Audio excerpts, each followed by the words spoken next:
My name is Nolan Chavitz, and this is the 2001 F-150. So yeah, we're here in my shop here in Anaheim. This is our 2001 F-150, or what's left of it. This is a almost tube chassis with a little bit of frame rail, 4-seat, maybe 3-seat, LS 4L80, big shock package, 33 inches of wheel travel in the rear, 18 up front. It's gonna get 110 gallons of race gas in the back, dual stacked 40s. This is our bread and butter. This is our sweet build. This is our all chromoly, all TIG welded. This thing will get all sheet metaled in, and this thing's gonna be a sweet Baja truck. I'll walk you guys through this, starting with the back, I guess. This is a modified Blitzkrieg GFO cradle. They make a fuel can that with a bladder that goes in here, and that's 110 gallons of fuel with two 40-inch tires stacked, one on top of the other. But this is a PreRunner. This is a take it down to Baja, fill it up with pump gas, be able to do 800,000 miles, drive it home, or if you put it on a trailer, at least be able to get it back to the trailer. And so this is gonna get a tank. This will get just a fully welded tank. That way you don't have to service the bladder on the inside, and it'll have either a dry brake or a secondary cap up front so you can just fill it with a pump nozzle. So this will be same style setup. It'll get a tank that's welded with dual 40-inch spares stacked right here. Moving forward, this is where you see all the intricate tube work that grafts the back cradle into the firewall and the rest of the chassis. Starts off with how far forward you can get this before getting into your axle and stuff like that. You can see it's pretty tight tolerances in there. These trucks with motor up front have a lot of front weight bias, and if you don't accommodate it with weight behind the rear axle, you'll get a lot of teeter-tottering in the whoops. And when you have a big shock package like this, it loves weight. You can spring the truck a lot nicer. And so if you can get weight behind the rear axle to accommodate the weight that you have up front from your powertrain, it helps a lot. Moving forward, we can kind of go into the cab and slightly out of the cab. You'll see your lower and upper link mounts there. Those are your big structural point that ties into the firewall and the rest of the chassis. So you'll see a bunch of tubes in there that tie in frame rail, all the chassis tubes in the floor there, and link pivots to the back of the chassis.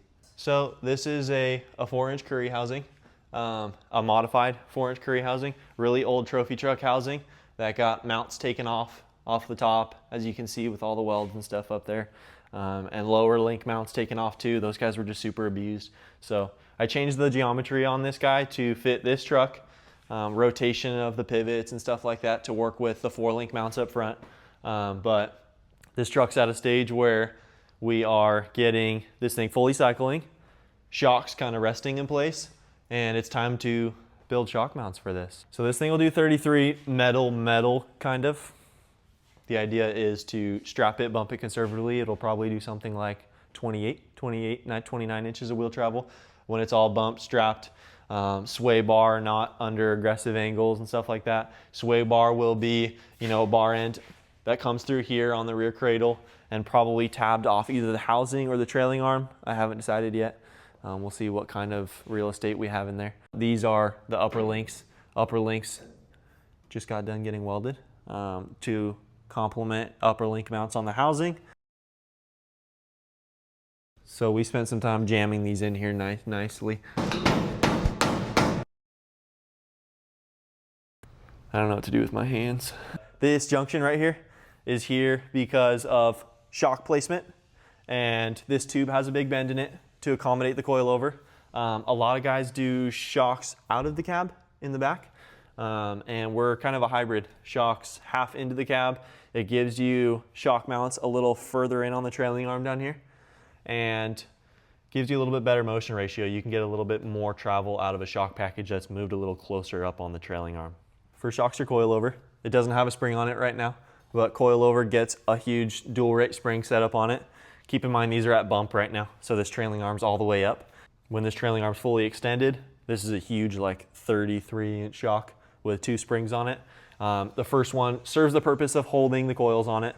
You can put minimal valving in it, but the sole purpose of it is to hold the springs. The rear shock is where all the magic happens. The rear shock is that big guy, and Maddie will show you what that looks like. This is a 4.0 King shock.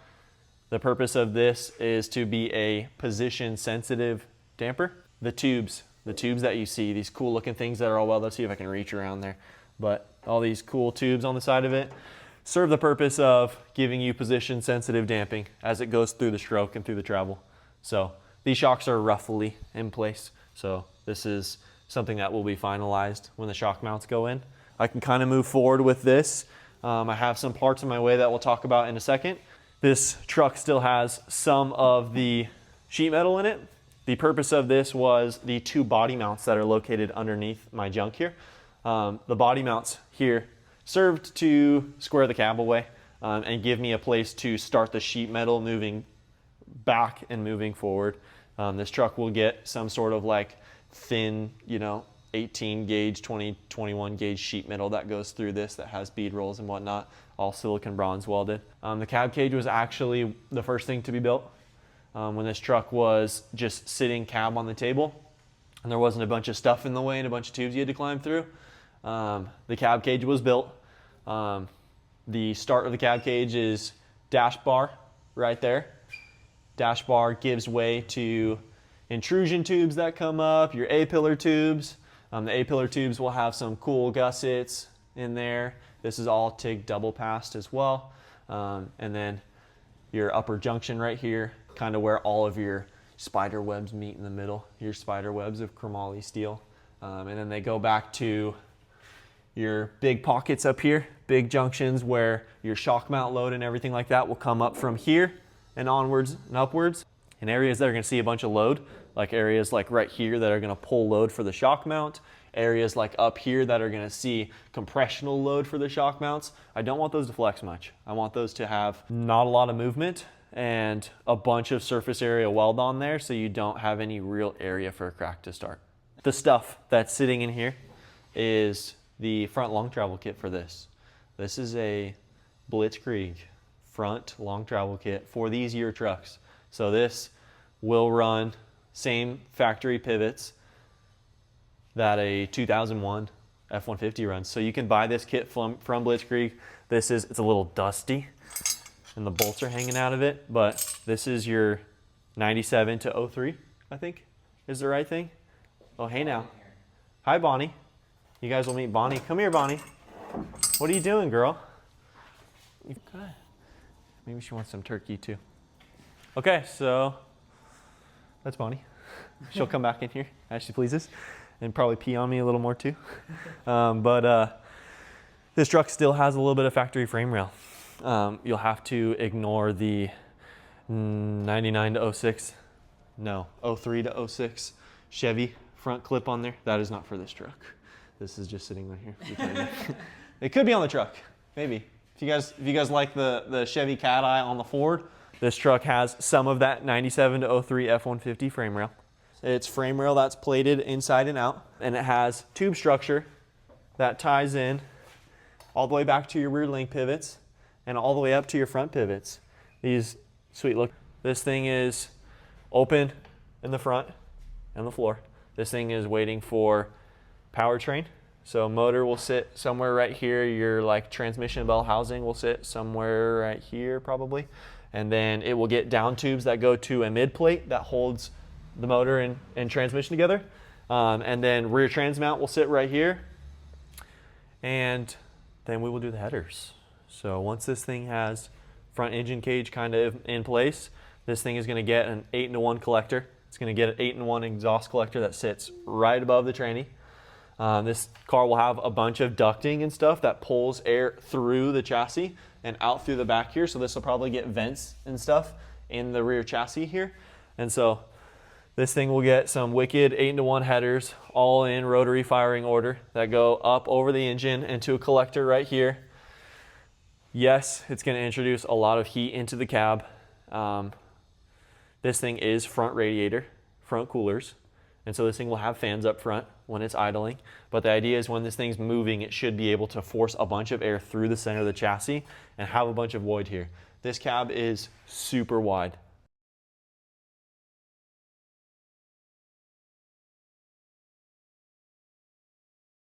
I'll give you kind of a brief detail of how I'm going to start the shock mounts, and then the next build update will have shock mounts in place, probably fully welded, and you guys will see what I'm talking about. These guys are just resting in place here, but I will start with cardboard template. I'll place the cardboard template in an area where I can get the shocks where I want them, and it will complement this tube here. And then I will add a bunch of cardboard with duct tape, whatever, freaking bobby pins, and add cardboard and try to make the structure and the form that I want out of this. And then I'll transfer that to a solid piece of cardboard, and then I might even make it out of aluminum. A lot of times if I'm doing like a full shock mount, something that has a lot of funky bends in it, and I'm manipulating 1/8 inch chromoly, which is very difficult to, you want to get an idea of what that material is going to do. And if you do it out of aluminum, you get a rough estimate. The end product is really cool. You get a piece that looks like it was built by hand. Nothing against stuff that's built in the computer, but these are going to be hand built, hand formed, beat with a brass hammer, and they'll look really cool. But so for this section, we're going to do a specific protocol update, and you guys will get a little bit more in-depth detail of why I did this way. And I know a lot of people do things differently. If you have a different way that you would do this, we'd love to hear about it in the comments. But this is how I would do this. And the bi-weekly update that you guys are going to get in the protocol form is going to be a more in-depth review of why we did it this way.